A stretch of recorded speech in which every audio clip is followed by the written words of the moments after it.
Beyond this podcast is another dimension. A dimension of sound. A dimension of sight. A dimension of mind. What is happening? You're moving into a land of both shadow and substance, of things and ideas. You've just crossed over into the Sound Advice Zone. Do-do-do-do-do-do-do. Boo. And cue theme music. That was my lousy attempt at a Rod Serling impression. I've always wanted to do that, so bucket list A. That was actually really cool. Was it? Do you even know the reference, Marcus? No, I got no idea what that is. Boy, it's Twilight Zone. I knew he didn't, so I asked. That's funny. I was just digging it because, like, I almost became, like, entranced. Stop. I was almost hypnotized. Well, that's what Twilight Zone does to you. But this is Sound Advice. This is not Twilight Zone. And today we've got some advice for you that's hopefully not as spooky as anything actually on Twilight Zone. But, yeah, so our first segment today, we are going to talk about long-distance relationships. LDRs. And I happen to know Kirsten Clark is in one. So, So she's our expert on the panel for today. Because no one else is in one. But me. Okay, so let's actually make this a question for everyone. Have you guys ever been in a long-distance relationship? nope. Marcus? No. Dang, this no, is a... have Why did we not- pick this? No. I have not been in a long Okay. distance. All right, so I guess I'll just talk about my experience. So, I don't know. For me, it's not too far because my boyfriend's like 2 hours away, so it's not terrible. Oh, for real? I thought it was in, like, New York. What? What? I guess. No, that's right. That's your other friend. Sorry. Continue. Oh, John. Yeah, not my yeah. boy. Okay, but yeah. So John's in New York, but Nick is my boyfriend is 2 hours away. In Daytona, right? Yes, Daytona. Give oh my his God, address. I was like Emery Riddle. No, but so we started off long distance. It's been a year now because it was the end of last year. Dang, it's a long time. Yeah, Been but going strong. so it's funny because we started out and it was like, I feel like this sounds silly, but like we started out and like a week was like the longest we saw between seeing each other, just because like we went to school together, so like that seemed kind of like a long-ish time. And then over summer it was like 2 weeks in between seeing each other, and it was like that felt long, but then like after time went on, it didn't feel long. You know what I mean? Mm-hmm. Like after doing it over and over. So and then right now like I see him like every 3 weeks, just because tests are coming up and all of that. And then this time, actually, I won't see him for a month, but even maybe more, just because he has finals and then I have finals and, all that stuff. Yeah, y'all stay busy. Yeah, so it's my first, it's a month, that seems like a long time. But I think if you're in a long-distance relationship, as time goes on, you just kind of get used to it and it doesn't, like, affect you as much. You still miss the person, you still... talk to them and stuff, but the time in between doesn't feel as long, just because you both are enjoying, having your own lives, and it's actually really fun because you both do different things, so you get to talk about it and share different experiences. One thing I do miss is sharing the same experiences, and then like it's like inside jokes or meeting on campus or whatever, and like knowing the same people and what they're up to, because that's kind of fun to talk about. But like I said, different experiences, different friends you can talk about. I guess the tip I have is try and call or FaceTime the other person, like set up a schedule. For us, I try and talk to them on the phone once a day, just for like not that long. But some people it's like once a week. But it's way different to text versus talking on the phone or seeing them on FaceTime. Texting it's not as... There's a level of intimacy with calling and FaceTiming. Yeah, so I think it's necessary because otherwise it kind of feels like you're not even in a relationship, to be honest. Like after a while, if you just text back and forth all the time, it kind of just loses, like, you know what I mean? Like that feeling. I feel like it would be like that all the time, though. Like, is it always hard, or like, I don't know. So we first started, like, it was very tough on me, just because it was weird. It was like we saw each other every single day because, we went to the same school. Literally every single day to, like, again, like once a week, and then it kind of... So it was very, very hard on me. I think it was like harder on me than him, just because I think guys are like that. Yeah. But for me, it was like... Yeah, Boda gave me the stare. Dude, Marcus probably could be in a relationship and like not see them for 2 months. You could see them for like not 2 years and you'd be like, who are you? Wow, you guys. No, you I guys want are to ask you doubting that me. actually. But the beginning was very difficult and just like sucky, because like honestly people post stuff about their relationship a lot on social media, and you notice it more if you're in a long distance relationship. Oh, yeah. Like picture every day of them together doing stuff. You know what I mean? So it's like, dang, I'm not with that person. But honestly, right now, it's really not too bad unless I like forcefully think about it. Then it gets really sad. But like day to day, it's really not too bad because I'm just doing a bunch of stuff all the time. Weekends are kind of hard because we usually would do fun stuff on the weekends. But if I do stuff with other friends or even just have like a day alone, it's not too bad. So would you recommend a long distance relationship to the average user? I love how I said that, yeah. So I think most people wouldn't choose to have a long distance relationship if they had to. Obviously, distance is not something that like helps a relationship really, except, well, I guess long term. But at the beginning, like as time goes on, I definitely think our relationship has gotten better because when I spend time with him now, it's just like a lot more meaningful. Just because it's like less often, and I really look forward to spending time with him now because it's like kind of like, okay, once I get through this week, I can see him, stuff like that. Gosh, I'm talking for so much. This is That's so sweet. No, I was gonna say, like, I know not necessarily like your relationship, but some relationships, like, people have. I'm thinking one relationship. It's like an online relationship, but yeah. But like they have like very similar careers, but they're always doing separate things, and they both travel a lot. And I know they've talked about how like their long distance relationship like has kind of strengthened them because they can be alone for so long and like do separate jobs and stuff like that. Mm-hmm. And I don't know if this is even like relevant, but I don't know, like I think it for some people like long distance relationships can like just help you be more independent because so many couples don't get to go through that and they're always like very codependent on each other. Yeah, that's definitely a thing because we were our first both what's the word? First like real relationship, you know, like real long term. So for me, I was like very attached to him, and it kind of like when especially in the quote unquote honeymoon phase, like I was like very, very attached to him, and it was pretty bad just because like I didn't really see other people all the time. So I was very like attached to him. So I think this has helped me, you know, step back and be like, okay, because it's funny because before a relationship I was very independent, and then when I got into one, I was like, I want to be with him 24/7, and now I'm just like, it's really nice to be able to take a step back. And I think if you're together all the time, like from the beginning of the relationship as you go on, you kind of, like you said, you kind of don't get that, not break, but you kind of, over time, you can kind of forget about yourself and what you actually wanted to do, your dreams and stuff, because you're like, oh, I'll go with you this place because I don't care. You know what I mean? Mm-hmm. Yeah, I feel you. But yeah, I think distance really can help you, and if you guys are fighting a lot, maybe that kind of shows your relationship isn't as strong as you thought it was. But here's one point I do have to say is I think if you don't have like an end goal to stop being long distance, I think it'd be very hard to keep going. So we have a friend that says she's been with her boyfriend all of college, and they're in the same thing, and they kind of do a lot of the stuff together because they're in the same profession. And one of them wants to move to LA and one of them wants to move to New York. And she was saying, if we don't have like an end goal of meeting up after this, I don't think I can do this, which I totally understand, because if you guys don't have an end goal of like, we're going to live together eventually, I think it'd be very hard to keep going.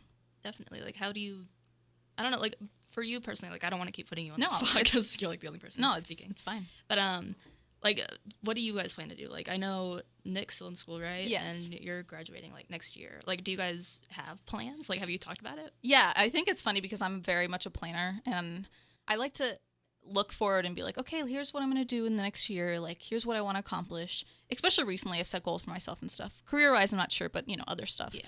And I think my boyfriend's more like, just like go with the flow. Like, we'll figure it out when it gets here, which is fine. But also for me, it's like, but you know, so I'm graduating next year. He's graduating, what is it called? Not medical school. Grad school? He's graduating grad school next year. So we're going to graduate at the same time, but he kind of wants to get his PhD. And He's graduating fast. well, grad school is like 2 years usually. So Depends on the program, but yeah. yeah, definitely depends on the program. But we technically would graduate at the same time, and then he's deciding if he wants to get his PhD or not, which is like 3 years after. But we would want to move in together after we both graduate. And it kind of depends where he's going to get his PhD if he does it. Like, he might go to New York or, like, which would be fine with me, you know what I mean? Yeah. So if it's, like, a place that I totally would enjoy, I would definitely, like, move there with him. So I think, but, like, the end goal is we're going to move in together after, like, next year, hopefully.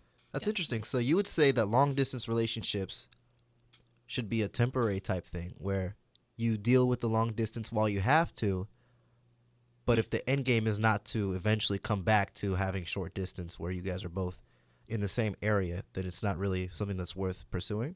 Personally, I wouldn't pursue that because I think for me, like, a relationship, most of it is spending time with the other person. And, like, if I couldn't see them face to face, I don't know, I don't think it'd feel as real. But what do you guys think? I agree. Like, if your lives aren't going to eventually, like, come together, it's like, why are you together? Like, you can be friends with this person, but is it really a relationship after, like, years of not even being with them? Right. Like, I don't know. I think it just transforms into something that can't be, you know, like, successful almost. What about you, Marcus? I would agree with that.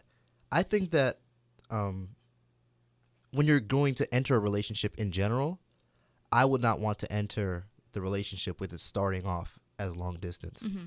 I would want to start off where we're in the same area just because proximity is important, at least in the beginning to me. Mm-hmm. So I'd want to have both I think there's a triangle they say of love. So there's passion, which is, I guess, intimacy. And then there's what they call intimacy, which is having conversations and getting to know each other well. And then there is commitment. So you can have commitment, whether it's long distance or short distance, and you can have intimacy, whether it's long distance or short distance. But having passion, I mean, you have to be short distance for that. And so I feel if I'm going to start a relationship, it has to be in the beginning, at least short distance, so we can have all three of those things. Mm-hmm. And then after we've established that and it's gotten better and we've built something that's worth keeping, then I'd say, okay, if we have to go long distance, then I'm willing to do that. But I wouldn't want to start it that way. I mean, I've seen people, like, just friends, like, growing up, like, having, like, internet clicks kind of thing. Like, I've seen people, like, in different states who have never even met each other, but they talk online, like, I guess get together, like, however you do that. But, like, because they just feel, like, something romantically towards this person. And I've seen, like, success stories where these people eventually do meet and, like, they love each other. But I think that could also go badly. But I don't think you necessarily have to start, like, short distance, like, face-to-face. I mean, catfish, that could go bad. True, though. I mean, it doesn't have to happen, but I do feel that the percentage of relationships that work out starting off long distance is a lot smaller. Yeah. So, and also I feel like the passion is one of the really important parts for me. Like, not just, sexual, just anything that has to do with you being near the person. Just you being able to see them in person it's powerful, even if you don't really do anything. I mean, just even a hug or a holding hands type situation, that has impact on how you feel about them. And if you can't even do something like that, then it's going to affect you. Yeah, I definitely agree. I think, like, there's studies where touch is, like, a huge part of just even friendships or, romantic relationships. Eye contact and, seeing them smile, stuff like that, I think it is very important. I think it does drain you if you don't get that as often as possible. And I've seen things that say, like, try and see your partner every once a month at least, just because, like, otherwise it's past that point, it's, like, very difficult. And the emotional level isn't as clear just because you haven't seen each other in so long. And you can say stuff through text and stuff you wouldn't actually say in person, just, in the heat of the moment or whatever. Yeah. So, but I don't know. I feel like that people, say, for example, like the military, people go away for a year. Oh, yeah. I can't imagine that at all. That'd be terrifying. Yeah, it's got to be rough. Yeah, not only that is, like, are they going to come back safe, stuff like that. Yeah. So I think that's crazy. It's making me sad. But one thing I think about, like, I don't want to, again, put you on the spot, Kirsten, but, like, I think we talked about jealousy last week. Mm-hmm. Check out that podcast. Listen to it. That sounded aggressive. Listen. No, but, like, do you ever see this person, like, hanging out with other people, and because you're so far away from them, like, you kind of get that sense of jealousy where it's, like, you want to be there, or, like, you're jealous of the people actually with them? Yeah, I think because, you don't get to meet the people they're hanging out with. Mm-hmm. It's, like, it really sucks. Even if it's, like, a guy friend of his, like, I'm, like, kind of jealous that it's, like, oh, I can't meet this person, like, see why you like them as a friend, So I think not being able... So, like, when... Nick knows most of my friends because he was here when I had them, which is so he knows, and it's, like, really fun to talk about them still. But then, like, people he's met there I've never met, so it's hard. It's hard to not be, like, kind of sad, like, oh, I wish I was there hanging out with you too, or stuff like that. So I think if you're long distance for too long, it can really just kind of pull you apart, even if you don't want it to be, just because you guys are meeting new people all the time. which is not a bad thing. But if you develop a friendship with someone and they don't get to like meet your significant other, vice versa, it kind of like lessens, I don't know, the closeness. That makes sense. Yeah. And with long distance, or there's this article I read in my textbook, and it was talking about how old couples tend to have companionate love, because over the years their love just begins to fade, and not all of it, just the passionate parts, so the physical parts begin to fade. And I feel that way about long distance too. If you don't constantly, or not constantly, if you don't occasionally check up on your spouse or your lover and have passionate times with them, then your relationship, you can still keep the relationship, but it's going to start ending up to be more of a companionate relationship where it's just more of a friendly than romantic love that you have for them. Although old people are like the #1 population for like STDs, just saying. Oh no. The villages, Oh, that's no. real close to here. Yeah. I think a tip I have too is, I think I've read this somewhere online too, but like you should really try and ask each other about each other's day, like every day. If you guys text, it depends how your relationship is. Like for me, I like texting groups all day, every day. Like it's just a thing. So I text my boyfriend like pretty much every day. We'll just send pictures of like, I don't know, because I'm on my phone a lot. So, but I think it's important to just say like, how was your day? And instead of just saying good or responding with like, oh, it was okay, just go through kind of what you did, and just so they can like kind of be there in a sense, and like, oh, you talked about doing this last week, did you actually do it? Stuff like that, so you can like create conversations out of stuff. Yeah, and let them be there in spirit. Exactly. Yeah. I gotta ask you though, like, do you think it would be different if, like, he's only 2 hours away? Like, what if he was in like a different country? Do you think it would be different? Yeah, I think about that a lot, because I think for me is like I kind of have the reassurance that I could potentially go see him when I wanted. Like if there was like maybe an emergency, or something like quick, I can be like, okay, well it's 2 hours, I can drive and I have the opportunity to. It's not a huge deal. Right. So I think even state or country, like you would have to buy a plane ticket and do all that. I think that would be a lot harder for sure. And I think for that it's just like more expensive for you guys to see each other, and like you would have to plan it like months in advance, Right. Well, 2 hours is like a couple weeks. I can say, oh, during this week, next month. You know what I mean? Yeah.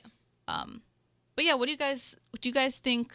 Like, how long do you guys think you could go without? I know this is a hard question, but right. Like seeing someone else.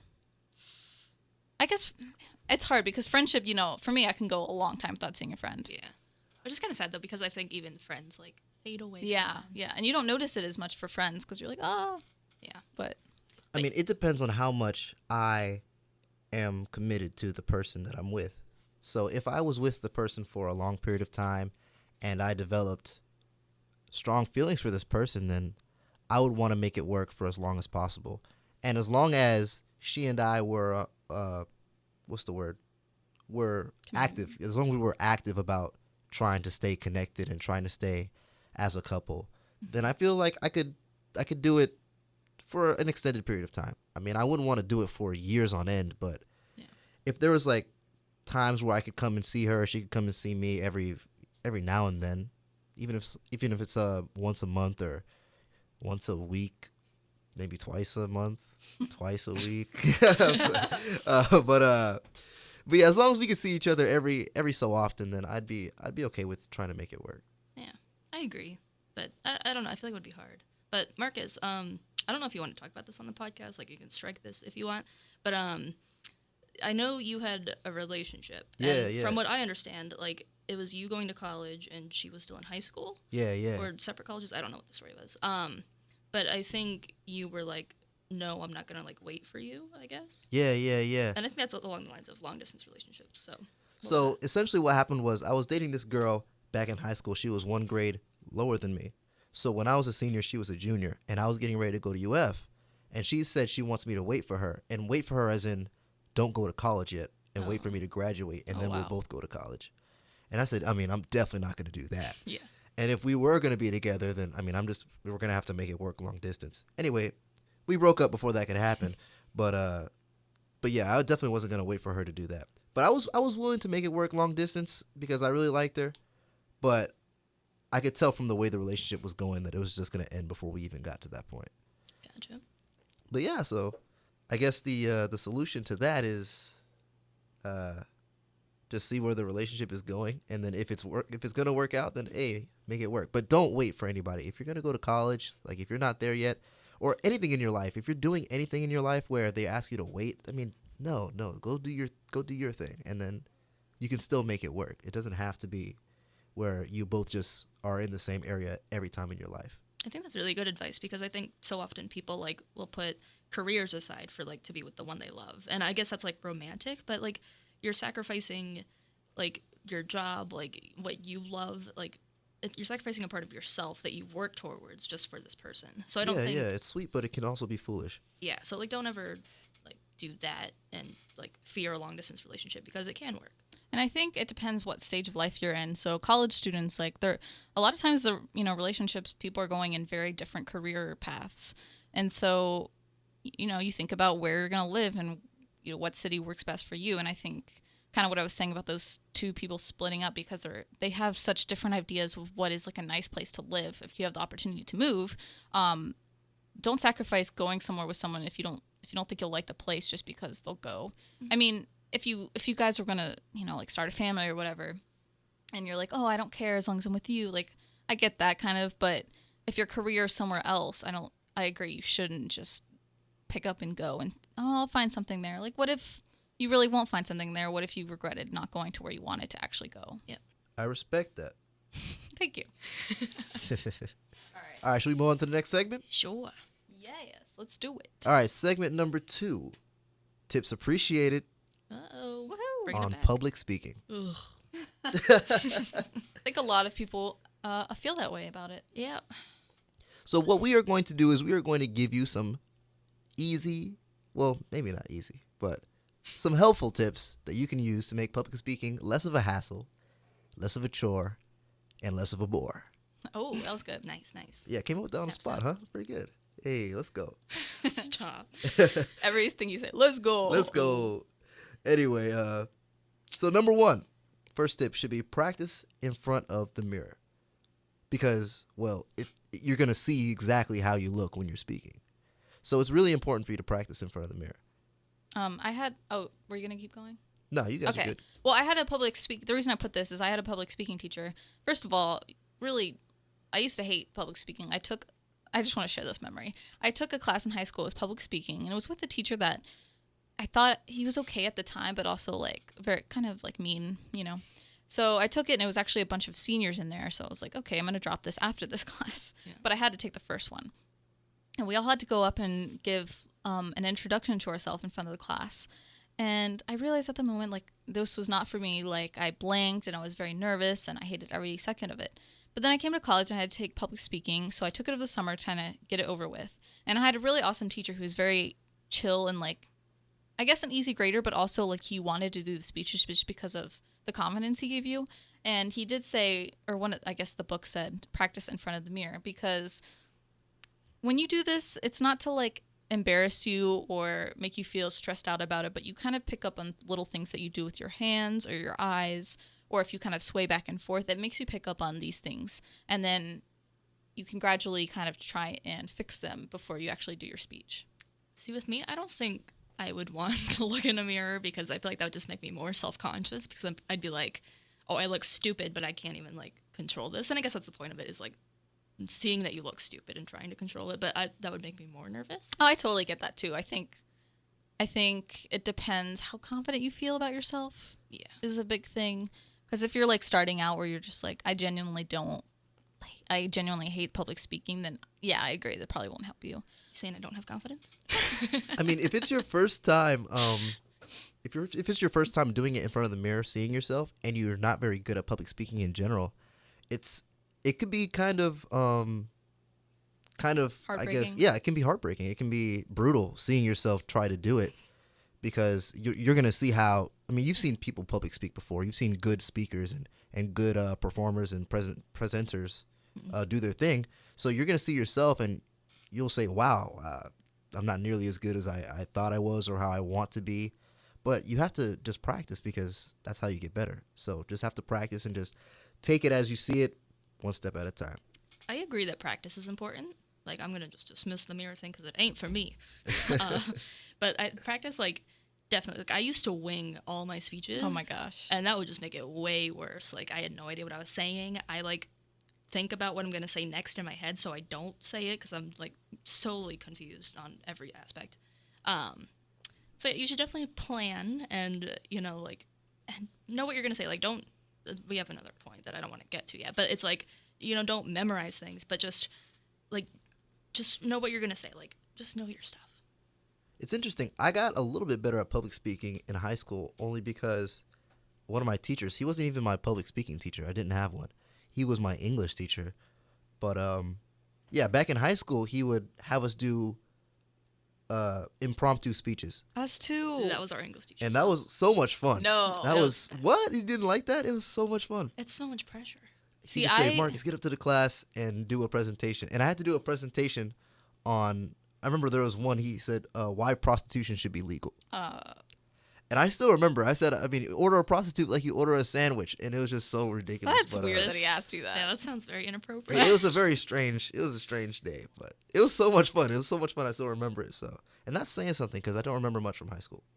But anyway, yeah, it was fun. I mean, I did the impromptu speeches thing and it made me a little bit better. Just being able to just talk off of the nothing that I have prepared.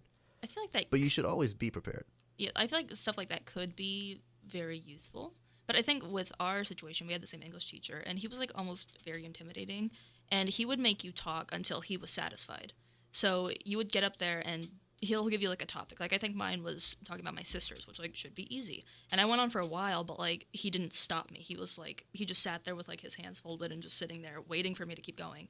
So I had to keep rambling, and it just made me more nervous. Yeah, so I think scaring kids like that and making them feel very vulnerable and just like embarrassed is not the way to teach public speaking. Also, though, I do have a point of advice that's not on our tips appreciated list. Yeah. But also sometimes like comedy's obviously good, and sometimes pointing out that you're nervous to the audience can be really helpful because it's like, all right, they know that I'm nervous, so I'm gonna be like less nervous because it's like, all right, that's already out in the open. And like I have one story. I think it was my best presentation of all time, and I've never had another good presentation. But it was another English class in senior year. And for some reason, like, we could do anything for this project, but it had to be based on this book. So I pretended to be, like, a real estate agent for this novel. It was, like, Jane Austen book. And they had, like, a house. And so I brought in, like, a briefcase. I had, like, a fake name tag. Also, alternate personalities. I don't know if you can always get away with this, but that's, like, helpful. Acting. Yeah, I was like, I'm Kelsey Middleton of Middleton Real Estate. Excuse me. And, like, I had all these props, and I was just, like, going at it. And I started the whole thing with, that Kelsey Middleton has arthritis, and that's why she's shaking. So it was kind of like a joke that, like, I'm actually really nervous, but she has arthritis. Yeah. Aw, that's cute. That's clever. That's clever. Yeah. And so I gave the whole presentation, and I felt so good about it. And everyone was, like, laughing, and it was so good. So, like, stuff like that, if you can do little stuff. Yeah, if you can be clever about your nervousness and that's kind of use it to your advantage. Yeah. That'd be cool. I like that. So that's my only point of contention. I think for me, what I'm going to say is don't write your speech out and memorize it word for word. So I had this girl do this in our communications class, and she had to give her section of like a 20-minute presentation with 4 other people. So I think hers was, 4 or 5 minutes. And she just started talking, and she was holding up props, and you could just see her, like, her eyes glaze over, and she was just staring at the back, and she was just reciting this memorization. It was so awkward, and, like, you could tell she was just reciting something. That's rough. And she would, like, squint and then keep going, like, trying to remember. And it was awful. Like, it was delivered terribly. She didn't have any inflection. She just went for it. So don't do that. I know you think it might help you, but I think when you're up there, you could easily blank, and then you feel like it's ruined. So what we were taught is to have a index card, and you just write bullet points in your order of where you're going, but maybe just a sentence on the topic. And then for me, I do like little key points, maybe one word. So that way when you blank, you can just look down, be like, okay, this is what I remembered from this section, and just keep going. Obviously this does involve a lot of practice because you're going to have to go over all this information. And what I just sit in my room and like say my presentation over and over. But it shows that you actually know what you're talking about, and it's conversational while also being, professional. So I think that's a really good point. Yeah, I think that's a really good point, actually. What you need to do is practice, of course. And then when you're practicing, you have the key points on a note card. So you have exactly what you need to get out before the end of the presentation on the note card. And then as you're practicing, you can also put in parts where you say, okay, I know I forget what I'm supposed to say here, so I'm going to put this part also right here. So you have the key points and then points where you know you start to lose focus. And then that'll definitely help your presentation skills get better. Yeah, definitely. Like even stuff like hard facts that like you know you want to say, but like you won't like remember a number or something. Like I think that's good to like write in there and just be like, oh, this is this. Like I had a presentation on conspiracy theories once, and there was like some What, thing about, Illuminati? Like, nah, it was like aliens and then like JFK assassination. But there was like some, That's another podcast. but no, there's like some like date about like Mars or something and aliens, and I was just like, I'll write this down, and I got it. And see, for me, if I write a date down and I'm like practicing, I remember numbers really well. So like during the speech, I just already know numbers, and then I can kind of work off the numbers and be like, okay, this number goes to this and this and this, and it's like, it sounds like I'm factual and I know what I'm saying, but like it's just like kind of a memorization thing. But you're really an idiot. True. I don't know math. Oh, man. But yeah, I think writing down your key points, and then if you forget stuff that's not written down, it's not a huge deal because those weren't the key points, you know, that just kind of, you know, it's nice to add fluff to it, but if you forget those, it's not a huge mess up. And what makes, I guess, practicing really important so that you know your key points and then you can speak without memorizing or trying to memorize everything or just reading off of a card completely. What makes it better than that is just the fact that you sound natural. And the more natural you sound, then the better the presentation is going to be. Because when you just sound like you are, you know, reading off of a note card, it's just not as effective. If, for example, some great leaders like Martin Luther King Jr., if he was to have speeches where he's just reading off a card, I mean, it wouldn't be nearly as powerful as it is when he was doing the speeches that he would do. And of course, like, you know, he's not going off the top of the dome. You know, he would prepare speeches, but he just had a great way of remembering what to say, key points and stuff to forget and stuff like that. So he just had a great way of presenting because he was just such a great presenter. And I think, very natural. Yeah, he was very natural. I think people say like record yourself, and listen back, which I never did, but I did record myself to see how long it would take. Yes. Well, in classes sometimes that's required, but I talk really fast if I'm like doing a speech in front of people, like that's just a thing. So when I'm practicing, you know, I do it a few times just to get it down, but then I realize, okay, like I really need to slow down. And like, this is a tip they said too, is like you can write slow down on your card, which like probably wouldn't help me, but slow down or enunciate these specific words, maybe like underline a word you're bad at pronouncing, just like little key things to like help you keep going, but also just stay calm up there. Also, beforehand, like, I know actors do this. Like, they have little things they say, like tongue twisters or, like, even just noises like, mah, mah. And, like, if you just do that beforehand and, like, you go through, like, the alphabet and sound it out, like, phonetically, I think that really helps you, like, actually get your words across. Because I personally, like, tend to stumble over, like, everything. So I think if you can really enunciate and you practice enunciating beforehand, that really helps. Yeah, it's just like stretching before you play a sport. True. And I think you can really tell if you're in a speech class who practiced and who didn't. True. So inflection is a huge thing too. Yeah. Like if someone's monotone, I don't care what the topic is, I'm not going to be interested. So when you're practicing, maybe even if it kind of sounds weird to you, but just try and enunciate stuff you maybe normally wouldn't, or just kind of make it lively, because like a lot of people kind of just get bored with speeches in general. So spice it up. Yeah. And ultimately, I think it comes down to just like knowing your stuff. Like really ingest the information, go over it in your head without notes, without anything. Just make sure you know all the facts. Make sure you like you don't necessarily have to like what you're talking about, but just know it. Like, make sure you know it. But if you get to choose your topics, totally choose something that you really enjoy talking about or even learning about. Like, oh, I don't know this, but I'm going to do research for this speech if you're required to. And then, you know, you can be like, oh, I found this interesting. Do you guys find this interesting? Yeah, like the conspiracy theories thing. I was like, this is going to be fun. Yeah. And it was fun. Exactly. Sweet. So let's just go over those tips really quick, just to rerun. So practice overall. You don't have to do it in front of the mirror, but like practice out loud. Don't just read it. Say the words out loud. Time yourself, write stuff down, get all over that. So something we kind of glossed over, but we said it quick, is say what you know.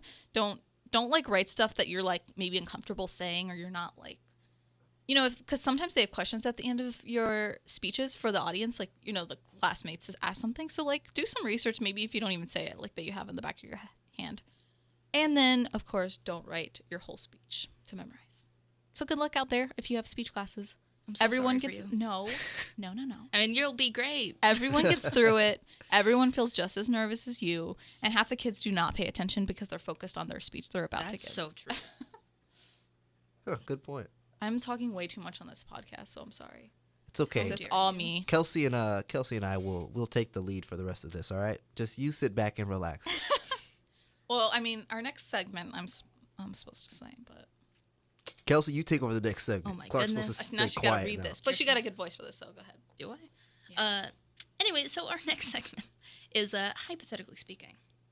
So yeah, so we're bringing that back again, y'all. Beautiful.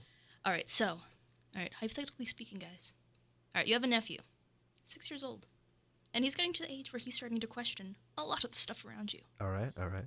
And also, I should preface this: Easter's coming up. This is an important part.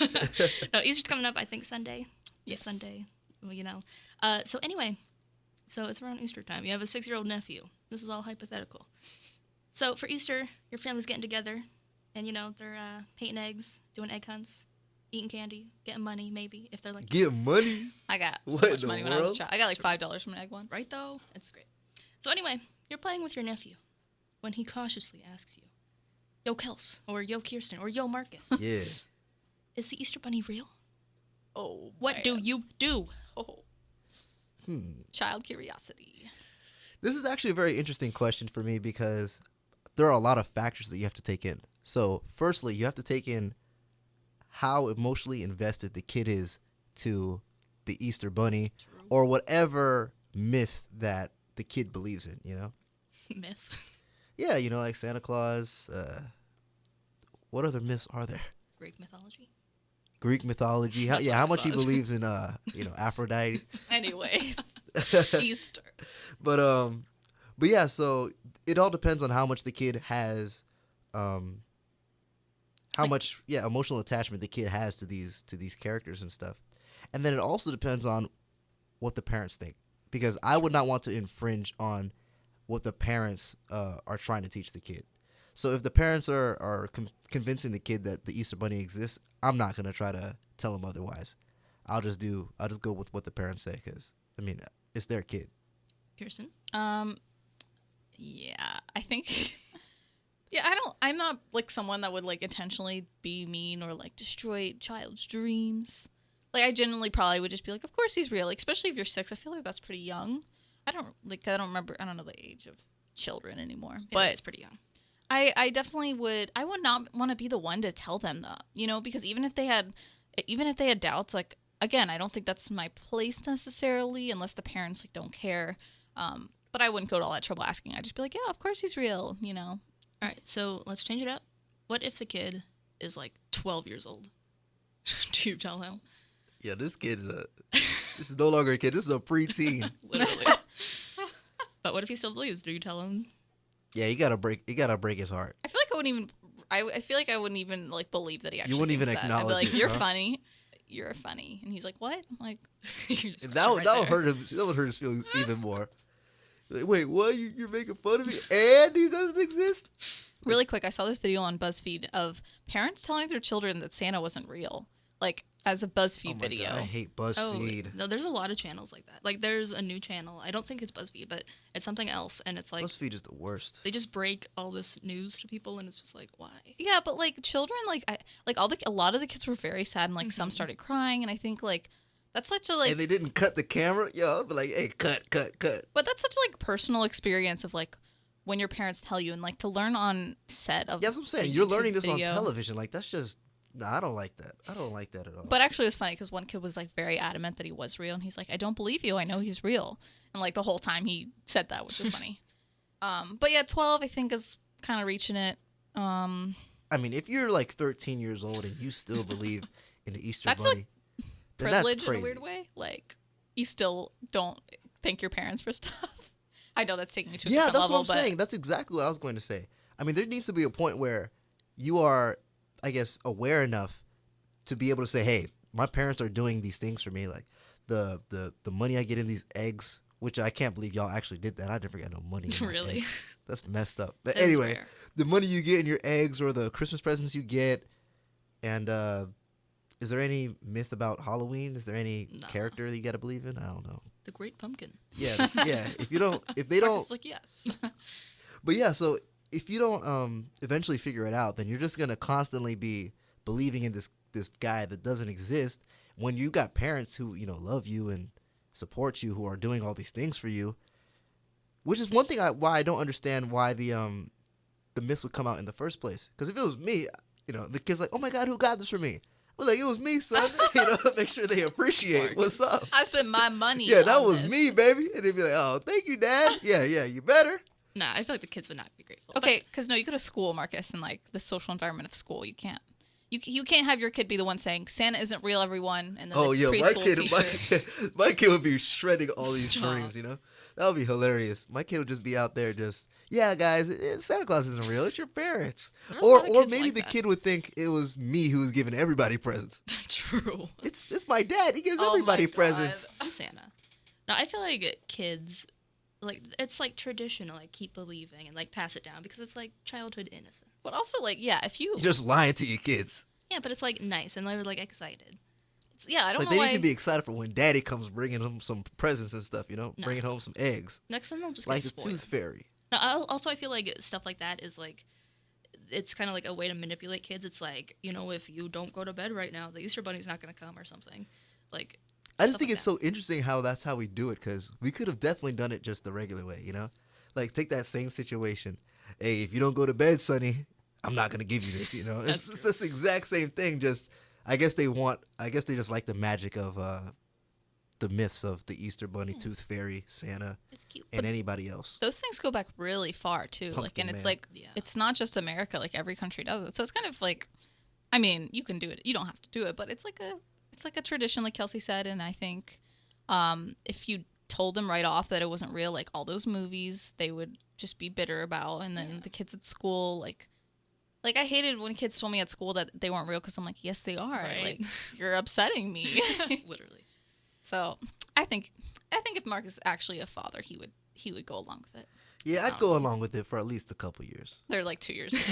Santa's not real. They can't speak yet. Yeah, They're they like, can't "What?" even Yeah. I would tell them Santa exists until they can actually talk. Then it'd be like, yeah, he's not real. All right. But Kirsten mentioned that, like, if it's your nephew and you like the kid, you can't break his heart.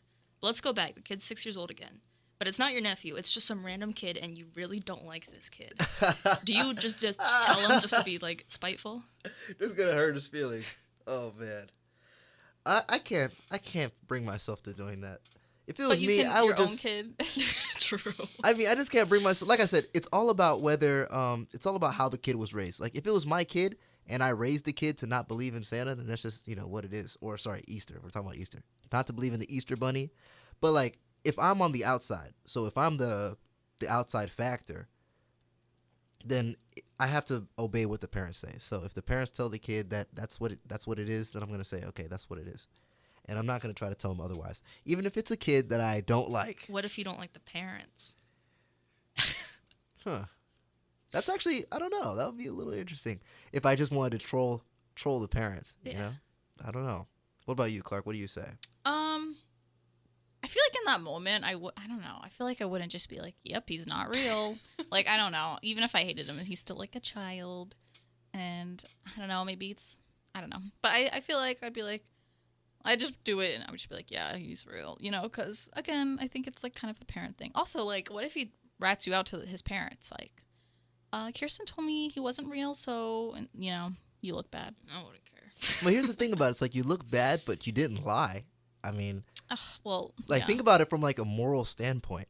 Is that even though you're lying for the right reasons, quote unquote, you're still lying, which would be technically worse than telling the truth, right? I don't know.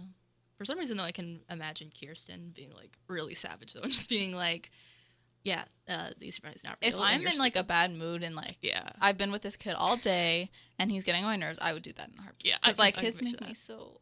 Well, I love kids, but like I don't know. There's certain children Yes. that like Kids just you're pushing like, your why? buttons, Definitely. and then he just does something, and then it gets in trouble. That's why Santa's not real. Yeah, they don't even ask you. You just say it as like a punishment. Yep. I But really quick, let's see. All right, so I want to ask, like, what age did you guys, if you remember, learn that Santa wasn't real? Because like Easter Bunny, I feel like kind of goes with Santa maybe. yeah. But What age were you? I really cannot remember at all. You don't remember why? Like, I just don't remember when that happened. I do know that I used to believe in Santa, but there was a time, and it was pretty early, that I just stopped believing. that's And I really don't remember why. But I do remember it was pretty early. It Well- wasn't crazy early, but it was early. that's sad. I think the first time I can remember kind of doubting it was when I was 8, because it was when I lived in Massachusetts, and like we lived there. It was me and my sister and my mom, and we had like a tiny condo, and we were staying there. And I remember that Christmas Eve, like I think I could like hear my mom like going to put the presents like under the tree, and I was like, is that her or maybe it's Santa? Aw. Like I was still like trying to believe, but like that's the first time I like doubted it. But I think at that point I knew, and I think my sister was also kind of like one of those kids who's like, it's not real, come on. But I think like the next year I was with my dad, and I think I like still tried to be like, oh yeah, I think Santa's real, but I kind of didn't, and I think it just eventually faded away, and I was just like, who am I kidding? Yeah, I feel like for most kids it fades away. For me, it was Christmas morning, and I was like, obviously, maybe I was like 7 or 8, but that seems old, but I guess it's not. I recognized that the handwriting on the presents were like my mom's handwriting, like Ooh. very easily. I don't know, like when I was young, like my mom has specific handwriting. Clark so was like, a sleuth. I was like, I know this, but it was like while I was opening them, so it felt really sad because like I was like, this probably isn't real. And then I distinctly remember after like asking, I think, and my mom was like, yeah, sorry to tell you Aw. that. So it was like this That's so dramatic. weird. It's so weird how it's like such a sad moment. Like you're getting presents, and then it's sad because it's not from Santa Claus. Because it's like the magic and the spirit, and it's all these years of like believing, and you're just like, oh, Yeah, I think I can get that part. The part where it's like, oh, I've been lied to all this time. not even that. Marcus, it's you just- act like you've been an adult your entire life. Like He probably has. you didn't have any childhood like Hey, emotions. I was born in with a beard. Stop.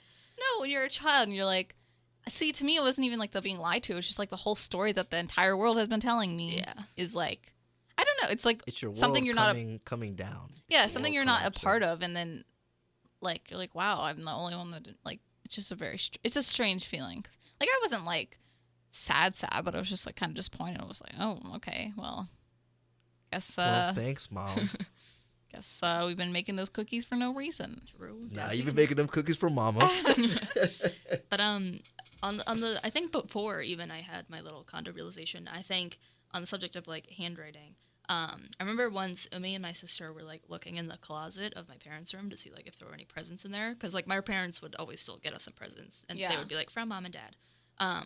But we found one, and it was like one, those like kitchen sets Yes. that they sell. It was like Those one of huge those, ones. but it was like a McDonald's one. Yes, I love that. Yeah, Oh, and so. snap. So we saw it in the closet like days before Christmas. But then Christmas Day comes and it's all wrapped up and it says from Santa. Oh, snap. And first, I forget how my parents played it off, but like for some reason I still believed it's Santa afterwards. I was like, oh, it was just like a misunderstanding.